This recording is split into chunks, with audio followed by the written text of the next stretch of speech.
मंच पर एक बूढ़ा किसान गिरधारी खाट पर बैठा दिखाई देता है। भोर का समय है। वो अपने दोनों बेटों को आवाज देता है। मोहित, अरे ओ मोहित, जी पिताजी।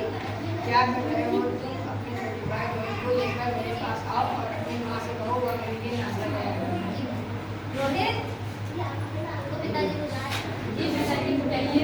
50 साल से अधिक कड़ी मेहनत कर रही है। मैं थक गया हूँ। हम तो आपसे बार बार कहते पिताजी अब आप आराम करें, ये किसानी का काम हम संभाल लेंगे, पर आप मानते ही नहीं। मालूम वैसे तो काम करने की आदत है, लेकिन मुझे तुम लोगों पर इतना विश्वास नहीं कि तुम बेस्ट नहीं काम संभाल सकते। आप विश्वास करेंगे पिताजी, हम आपकी समझ से बहुत जानते हैं। केवल काम या नहीं खाते नहीं होता। यही ना पिताजी, अपने विवेक का प्रयोग भी करना पड़ता है कई बार। ठीक है रोहित, ठीक है, तो जब तक आदमी को मौका है तब तक अपना कार्य नहीं करना। उसका आवाज तेज। ठीक है, अब मैं उस समय के लिए तुम लोगों पर ही काम छोड़ने आ जाता हूँ। ठीक है पिताजी, जैसा सुधा, अरे ओ सुधा,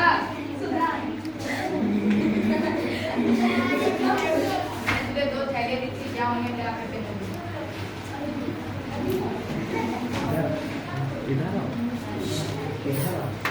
अंदर जाइए। मोहित, ले एक थैली तू रख और दूसरी रोहित को दे दे।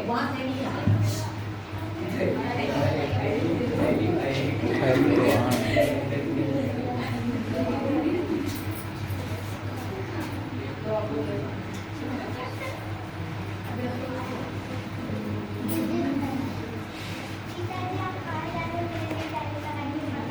देखिए बहुत अच्छे अच्छे ढेर सारी चीजें लेकर आऊंगा, पर ऐसे तो घर के कामों में हमारा हाथ लगाना समझी। मोहित, ले एक थैली तू रख और दूसरी रोहित को दे दे। पर पिताजी हम इसका क्या करें? उनमें आधा किलो धान है, बहुत ही अच्छा किस्म का। उन दिनों पहले ही मैंने मंगवाया था। ठीक है पिताजी। गिरधारी उठता है और अपना सामान उठाकर घर से बाहर निकलने की तैयारी करता है। कांता, दोनों बेटे और उसकी बेटी उसे दरवाजे तक छोड़ने आते हैं।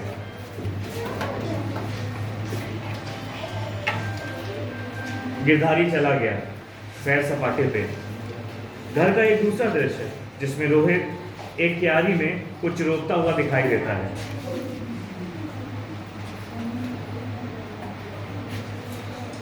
ये क्या कर रहे हो भैया? धान रोक रहा हूँ क्यारी में।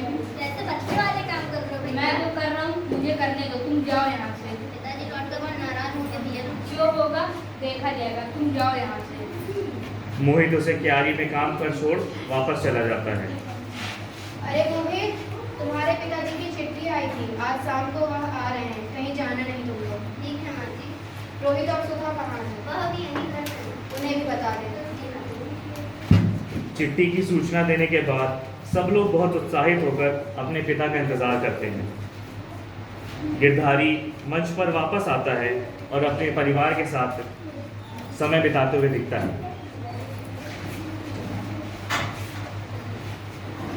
आप मेरे लिए क्या लेकर आए? तेरे लिए बहुत अच्छी बताता हूँ बेटे, जरा रुक। मोहित, मैं तुझे 2 थैलियाँ देके गया था, कहाँ है वहाँ जाकर दो मुझे। मोहित और रोहित थैलियां लेने चले जाते हैं। अचंभे की बात है, जब दोनों लौटते हैं तो एक के हाथ में आधा किलो की थैली, जबकि रोहित के सर पे बहुत बड़ा बोरा है। अरे रोहित, इस थैली को तूने बोरे में कैसे बदल दिया? पिताजी मैंने इन्हें बोया और ये एक बोरा बन गया। अगले वर्ष तक इससे पूरा खेल कर जाएगा। साफ बात है बेटे, इसी विवेक की आशा है तुमसे। और रोहित, तुम तो एकदम बुद्धू निकले, सीखो अपने भाई से कुछ।